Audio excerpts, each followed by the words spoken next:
Salut à tous, c'est Karim Debache pour un nouvel épisode de Crost, et aujourd'hui, on va parler d'un bon film. Ouais, on peut dire ça, ouais. Et pourquoi tu prononces les mots aussi lentement? Parce que j'ai la maladie du ralent. On va parler d'un film de merde, ouais.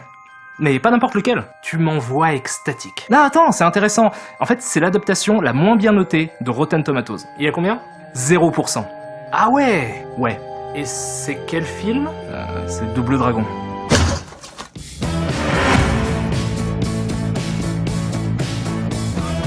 Donc Double Dragon est un film américain sorti le 4 novembre 1994 et adapté du jeu éponyme. Le film est réalisé par James Yukik, ou Yukish, je sais pas trop comment on prononce ça. Mais c'est pas évident non plus, parce que moi j'ai toujours entendu Roland Emmerich et Mila Jovovich. Un réalisateur spécialisé dans les clips et les captations de concerts pour des groupes comme Genesis, Iron Maiden, David Bowie ou encore les frères Hanson. Et là, vous vous dites, aucun intérêt, certes. Mais il y a une raison qui fait que j'aime beaucoup James Yukik, puisqu'il est le réalisateur d'un faux documentaire qui s'appelle The Return of Bruno, et qui s'intéresse à la fausse vie de Bruno, un chanteur qui cartonne partout dans le monde et qui est joué par Bruce Willis. Le documentaire est sorti quelques semaines après le premier album de Bruce Willis, alias Bruno. Et ça fait un moment que je brûle d'envie de vous en montrer des images.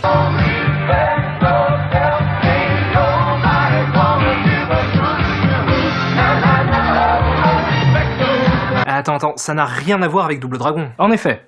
Mais t'es super content d'avoir appris que Bruce Willis avait une carrière musicale. Touché. Have a good night.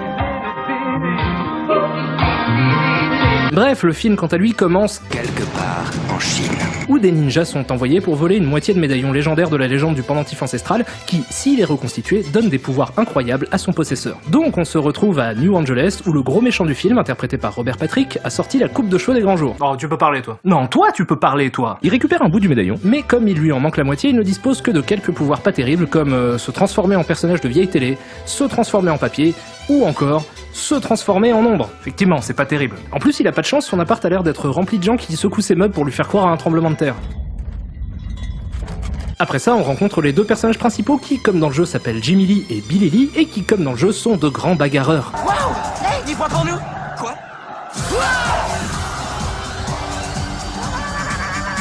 Ok, c'est une technique de combat officielle, ça? T'es chaud? Vas-y. C'est chaud là? Vas-y. T'es chaud? Vas-y. T'es chaud là? Vas-y.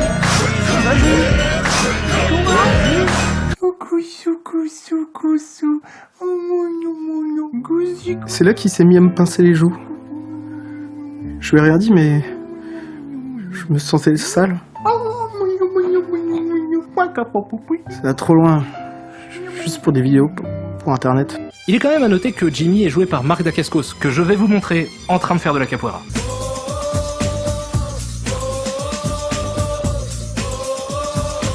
Bon, Mark Dacascos et son frère se foutent sur la gueule avec tout un paquet de gens, il y a un nain qui pompe, et wouah, générique du futur de la télé de 2007 de la 3D, et on assiste à un journal télévisé qui nous apprend que c'est la merde dans la ville, et qu'un couvre-feu a été instauré. Nos héros, accompagnés de Satori, leur mentor, se retrouvent perdus au milieu de la ville après le couvre-feu et sont attaqués par un gang de rue. S'ensuit une course-poursuite du tonnerre, où on se rend compte que la bagnole des frères Lee a pour carburant des déchets. C'est complètement con. Je veux dire, je peux parfaitement comprendre ça dans Retour vers le futur, puisqu'une poignée de déchets lui donne énormément d'énergie. 2,21 gigawatts au bas mot. Mais là, il faut constamment la recharger, donc en théorie, ça te demande de te balader avec des tonnes de sacs poubelles de carburant. Nitrate de thianine, triple-phosphate, sulfate ferreux, polygluten. Allez, on verra bien. Bon, la poursuite se termine avec perte et fracas.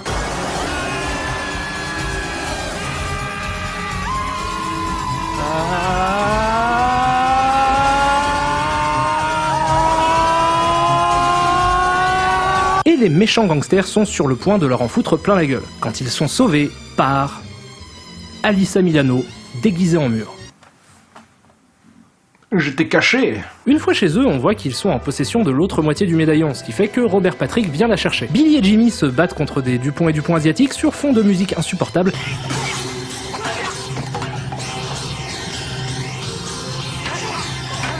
Pendant que leur mentor affronte Robert Patrick seul. Joli saupiquet d'ailleurs. Saupiquet comme la marque de couscous? J'ai pas compris. Moi non plus. Une fois les Dupont vaincus, ils se retrouvent face à ça. Ils sont ensuite sauvés de cette abomination sortie de l'imagination dégueulasse d'un département d'effets spéciaux rempli à ras bord d'alcoolique par leur mentor. Dis-moi comment ça marche ce truc. Donne-moi ça. C'est pas Satori, lui file pas! Non, tu crois? Eh oui, en fait, c'est le méchant Robert Patrick qui a pris possession du corps de Satori. Donc Robert Patrick fait exploser Satori avec de l'essence qui mousse. Ça mousse l'essence? Je sais pas. On s'en fout, il y a une explosion.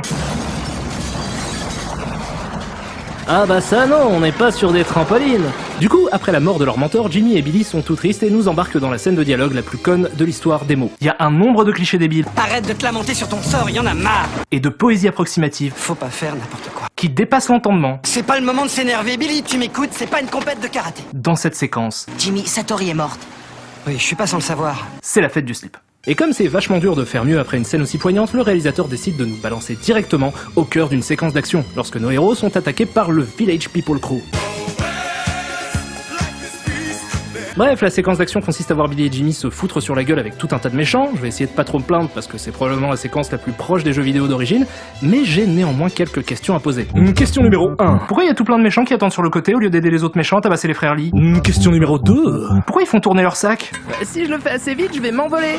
Question numéro 3. Pourquoi il y a le mec de Code Lisa en version punk? C'est l'heure de vous scalper, les copains. Question numéro 4. Pourquoi il les attaque à vélo? Question numéro 5. Et pourquoi il fait ça?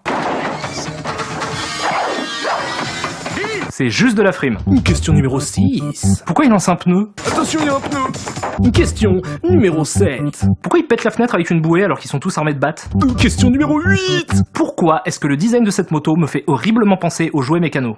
Et enfin, la question finale. Et pourquoi... Oh mon dieu, attention, un facteur. Bref, ils arrivent à s'échapper en bateau, mais sont vite rattrapés par des méchants en jet ski qui les pourchassent dans un Los Angeles inondé. Tout pourrait se passer comme dans un Caraïbes offshore, mais malheureusement, la rivière est inflammable. Ouais, du coup, ça me paraît extrêmement dangereux d'organiser des voyages touristiques à côté d'une raffinerie. Bon, après ça, les héros explosent et s'échappent. Je répète, les héros explosent et s'échappent. Dans cet ordre-là. Et on apprend que Robert Patrick possède tous les gangs de la ville et que la police est complètement dépassée. Et oh mon dieu, cet acteur mérite un Oscar. Pendant ce temps, les frères Lee semblent se poser quelques questions sur la crédibilité du scénario du film. Bon, voilà, chef. On a un médaillon magique, enfin, vous voyez quoi? Et il y a un mutant de 300 kilos, une fille avec un fouet et le mec le plus riche du monde qui veulent nous liquider. Alors envoyez vite fait le panier à salade. Non mais t'imagines le tableau? Et vont rejoindre Alyssa Milano et son gang pour leur demander de l'aide. Alors je récapitule, Shuko a le pouvoir de squatter les gens et il vous pourchasse parce qu'il veut votre moitié de ce fameux médaillon magique. Ouais, c'est tout à fait ça. Ah bah vous aussi ça vous paraît con. Le gang élabore donc une stratégie pour vaincre Robert Patrick, mais je vous avoue que j'ai du mal à comprendre les subtilités du plan, donc je vais laisser des spécialistes vous expliquer. Alors Gilles a fait un PowerPoint. Donc d'abord il faut semer la jalousie au sein des gangs. Pour faire ça, Alyssa Milano utilise un ordinateur pour faire du piratage. Elle change à l'intérieur du réseau des méchants le diagramme de répartition du butin de façon pas égale. Comme on peut le voir sur ce camembert, les maniaques auront plus d'argent que les autres, et donc les autres gangs seront pas contents, ce qui nous amène à l'étape finale. Les gangs pas contents se bagarrent entre eux. Merci de nous avoir écoutés. Mais malgré toute leur subtilité de stratège, Robert Patrick arrive à capturer Jimmy pendant qu'Alyssa Milano fait des blagues méta avec une méchante. Alors c'est qui le patron? Ha ha ha, c'est drôle parce qu'elle a joué dans Madame est servie et qu'en anglais ça s'appelle Who's the Boss. T'as de la chance. En général, j'envoie mes ennemis à l'hôpital. Ha ha ha, c'est drôle parce qu'elle a joué dans General Hospital. Il paraît que quand on en a dans la bouche, on a la diarrhée pendant 8 jours et qu'on perd ses cheveux par poignée. Ha ha ha, c'est drôle parce qu'il joue dans un film de merde. On enchaîne direct par une scène de combat entre Billy et Jimmy qui est possédé par le méchant. Et puis après ça fait bagarre, bagarre, karaté, bagarre... Attendez, pause.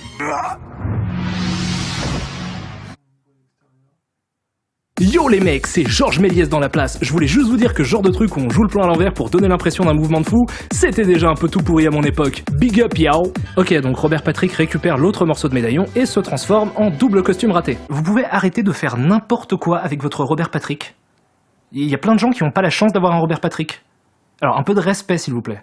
Évidemment, Billy et Jimmy combattent le méchant et réussissent à choper le médaillon à leur tour. Médaillon qui les transforme eux aussi en double costume raté. Et je comprends même pas pourquoi ça leur met un costume, ça pourrait juste leur donner des pouvoirs.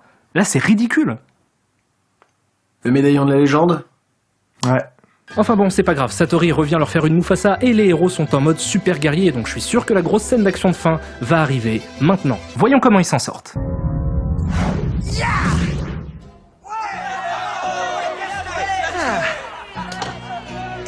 Et pourquoi tu te colles des claques? Mais arrête, tu vas te faire mal. T'es barjot toi, arrête. Mon dieu, je crois que je suis en train de devenir plus con. Et enfin, le film se termine sur un des trucs les plus stupides que j'ai jamais vu. Le méchant est possédé par Mark Dacascos, et du coup il en profite pour faire un chèque de plusieurs millions de dollars à la ville de New Angeles. Mais, dans le futur, on fait les chèques avec ce petit appareil qui a tout l'air d'être un truc à reconnaissance vocale, sauf que Mark Dacascos garde sa voix quand il leur donne le chèque. Payer 129 millions de dollars à la police de New Angeles. Donc comment ça marche? Et vous savez quoi? C'est le premier vrai problème du film. L'univers n'a aucun sens. Je pourrais faire une critique pour tacler toutes les erreurs et les maladresses formelles qui jalonnent le film, mais on n'en est même pas là. Que le film ne tienne pas la route, qu'il soit joué par des incompétents, mis en scène avec les pieds ou mal monté, je veux bien le comprendre. Mais comment? Ô grand Dieu, comment peut-on laisser passer autant d'incohérences, autant de points d'intrigue flous dans un seul long métrage? À aucun moment on n'arrive à se détacher de ça, et ça nous fait systématiquement sortir du film de devoir essayer de donner du sens à des trucs qui visiblement n'en ont aucun. Et une question vient me fouetter la gueule. Pourquoi ne pas avoir pris le temps de faire mieux? Le film est sorti 7 ans après le jeu, donc le but c'était probablement pas de surfer sur la mode Double Dragon. Ils pouvaient sortir le truc 2 ans plus tard, personne n'aurait fait la différence. Mais le truc qui est vraiment dingue, c'est qu'ils étaient 4 à l'écriture. Ça veut dire que 4 personnes différentes ont donné leur aval sur des incohérences grosses comme un éléphant, sur un tank, sur un bateau, sur l'Empire State Building, sur Jupiter, sans que personne ne lève la main pour dire « Hey, les gars, je crois qu'on est en train de partir en couille grave là ». J'ai l'impression de voir 4 personnes en ligne qui pissent contre le vent, les yeux grands ouverts dans une tempête de sable. C'est un suicide artistique collectif ce film. Et autant je vous ai dit que, selon moi, c'est absurde de penser un film tiré de Super Mario Bros, autant sur Double Dragon, ça me pose aucun problème. Bien sûr, le scénar d'origine n'est pas assez conséquent pour tenir 1h30, mais le jeu fournit un background assez débile pour devenir rigolo à mater, et on peut s'amuser à raconter des histoires assez cool, avec des personnages aussi unidimensionnels. Adapter un jeu de 1987, ça permet de laisser libre cours à son imagination. Regardez cet amas de pixels, ça pourrait être n'importe quoi. Sauf que là, ils ont décidé d'en faire n'importe quoi. Les 2 personnages principaux sont... J'allais dire insupportables, mais en fait c'est plus... des bébés. Hé, Balébrosse, c'est pratique ta crête pour balayer le trottoir. D'ailleurs, il n'y a pas que, j'ai l'impression que tous les personnages du film sont des enfants en bas âge. Et c'est la seule chose qui peut vous faire vraiment apprécier le film si vous décidez de le mater. Essayez d'imaginer que le film est un projet de classe de CE1 fait par des enfants. Et là, ça devient un peu mignon. Donc voilà, c'est un film sympa à regarder si on imagine qu'il est fait par des enfants. Et qu'est-ce que c'est que cet argument à 3 francs? Ouais, t'as raison, c'est nul. Ok, je sais ce que je vais faire. Une quiche au fromage. Mieux. 2 quiches au fromage. Mieux. Tu vas nous conseiller un autre film à regarder si on apprécie Double Dragon et qu'on n'a pas envie de se taper cet effroyable tas de fumier. Bien joué. Si vous aimez Double Dragon le jeu, matez Les Guerriers de la Nuit, ou The Warriors dans son titre original. C'est un film sorti en 1979 et réalisé par Walter Hill, qui raconte une guerre des gangs à New York dans les années 70. Et si Double Dragon vous plaît, dans ce film vous avez déjà tout ce qu'il vous faut. De l'esthétique fin 70, début 80 qui fleure bon les bas-fonds tagués et les punks sans pitié, des personnages ultra iconiques déguisés comme au carnaval mais ultra bourrins, et des combats de rue qui claquent. Sur ce, je vais vous laisser sur la bande-annonce de The Warriors, dont vous excuserez l'encodage approximatif, j'ai ripé une vieille VHS. Can you dig it? Can you dig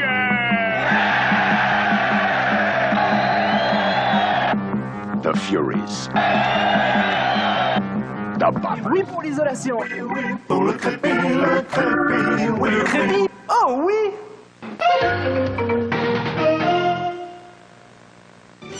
Qu'est-ce que tu fais, Françoise? Tu vois bien, je prends de la semoule, je prends des tomates. Oh, mais tu fais un couscous? Non, je fais le couscous. Sobriquet, la meilleure marque de couscous.